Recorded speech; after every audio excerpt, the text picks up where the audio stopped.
Hello guys, आपका स्वागत है हमारे चैनल बीज यूनिक में।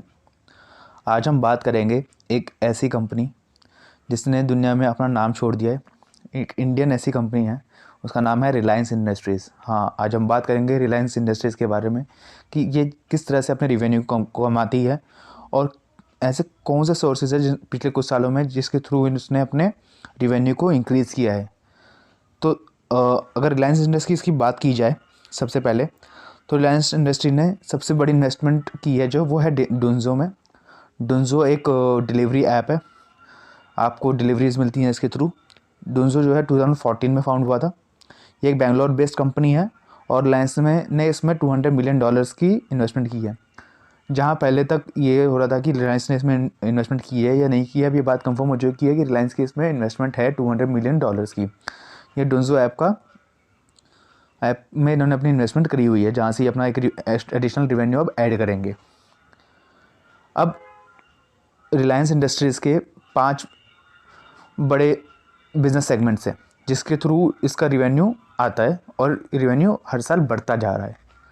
और बात करें 5 सेगमेंट्स इंडस्ट्रीज़ की जिसमें रिलायंस वर्क कर रहा है, तो पहला सेगमेंट है आपका रिटेल सेगमेंट। उसके बाद है डिजिटल सर्विसेज प्रोवाइड करता है। तीसरा सेगमेंट है मीडिया और एंटरटेनमेंट। हाँ, ये इस सेगमेंट में भी इन्वॉल्व है। अगला है ऑयल टू केमिकल सेगमेंट। फिर है oil to gas exploration and production segment. यानी इसने हर एक सेगमेंट में अपने आप को अपनी छाप छोड़ रखी है। गाइस, आगे बढ़ने से पहले अगर आपने हमारी वीडियो को लाइक नहीं किया तो लाइक कर लीजिए, सब्सक्राइब कर लीजिए। सब्सक्राइब के साथ साथ एक बेल आइकन भी होगा, उस पर क्लिक करेंगे तो आपको हमारी हर वीडियोस की नोटिफिकेशन सबसे पहले मिलेगी। चलिए अब आगे बात करते हैं। अब रिलायंस का जो सबसे पहला सेगमेंट है वो रिटेल सेगमेंट। अगर रिटेल सेगमेंट में देखा जाए तो रिटेल सेगमेंट में भी इनके अलग अलग सेगमेंट है। सबसे पहला है कंज्यूमर इलेक्ट्रॉनिक्स सेगमेंट में आ रखे हैं ये। उसके बाद फैशन लाइफस्टाइल में भी इनकी इन्वेस्टमेंट्स हैं। फिर ग्रोसरीज भी ये प्रोवाइड करते हैं। फार्मा रिटेल, फार्मा सेक्टर में भी हैं ये। फिर कनेक्टिविटी सेक्टर में भी हैं। इनके बारे में भी बात करेंगे आराम से। अब एक बड़ी बड़ी बातें की देखें जाए रिटेल सेक्टर में इस कंपनी ने किस तरह से ग्रोथ करी है उस बारे में। कंपनी के पास overall 156 million registered loyal customer base है। ये बहुत बड़ा नंबर है guys. 156 million registered loyal customer से भी ज़्यादा है इनके पास। ये टोटल 7,000 सिटीज़ में प्रेजेंट है और इनके टोटल रिटेल सेगमेंट में 12,700 स्टोर्स हैं।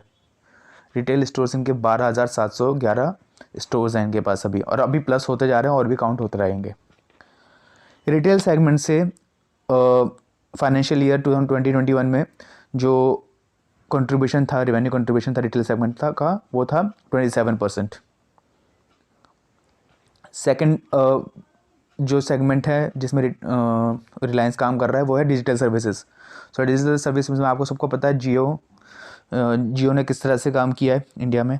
जियो स्टार्ट हुआ था 2016 में और आते इसने बूम कर दिया था। तो चाइना के बाद रिलायंस ही एक ऐसी कंपनी थी जिसने एक कंट्री में, चाइना से बाहर एक कंट्री में 400 मिलियन से ज़्यादा सब्सक्राइबर हों, वो जियो था रिलायंस का। इस डिजिटल सर्विस सेगमेंट से ना रिलायंस को 15% रिवेन्यू आया था फाइनेंशियल ईयर 2020-21 में। ये रिकॉर्ड हुआ था 15% रिवेन्यू डिजिटल सर्विसेज से आता है। अगला सेगमेंट है मीडिया एंड एंटरटेनमेंट।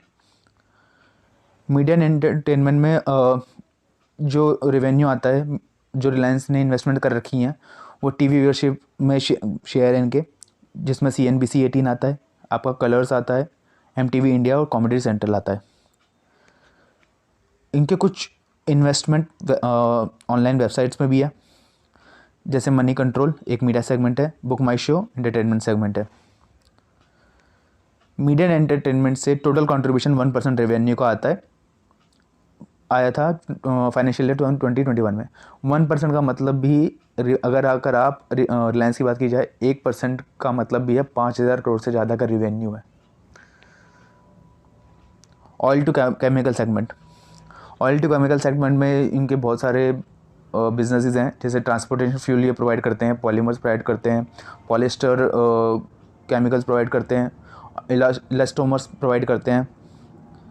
और इनका जो रेवेन्यू है ऑयल टू केमिकल बिजनेस से, वो फाइनेंशियल ईयर 2021 में 3 लाख 20,000 करोड़ से भी ज़्यादा का कैलकुलेट हुआ था।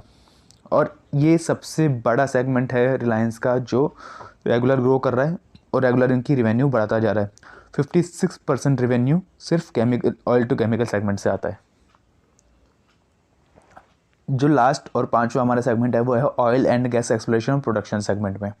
तो ऑयल एंड गैस में इन्होंने 2020 में इन्होंने इंडिया का डीपेस्ट गैस फील्ड कमीशन किया था।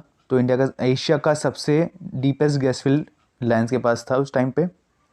और ऑयल एंड गैस एक्सप्लोरेशन से 0.4% रेवेन्यू आता है गाइज, क्योंकि ऑयल एंड गैस का आज के डेट में इन्होंने प्रोडक्शन कम कर दिया है, अपने इन्वेस्टमेंट्स कम कर दिए हैं और बाकियों में बढ़ा दिए हैं। अगर फ्यूचर की बात की जाए रिलायंस की, जैसे आपको पता है कि रिलायंस अब फ्यूचरिस्टिक उसमें आ रहा है, वो 5G 6G में भी काम कर रहे हैं, आगे उनके और रिटेल सेगमेंट्स को ऐड करने की बात कर रहे हैं। जैसे जियो की बात हो रही है तो जियो को भी आगे बढ़ाने की बात कर रहे हैं। तो ये अभी धीरे धीरे काम आएंगे। और ग्रीन एनर्जी, सोलर एनर्जी में भी काम कर रहे हैं ये लोग।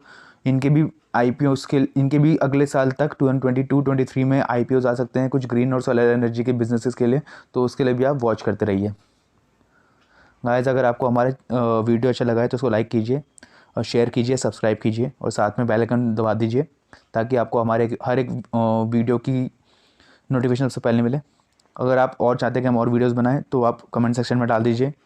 अगर आपको इस वीडियो में क्या अच्छा लगा वो भी कमेंट सेक्शन में डाल दीजिएगा। बाकी हमारा इंस्टाग्राम पे आप हमें फॉलो कर सकते हैं। हमारा फीड टेलीग्राम चैनल है, वो मैं लिंक में डाल दूँगा, आप उसमें देख लीजिएगा। And thank you so much for watching our videos.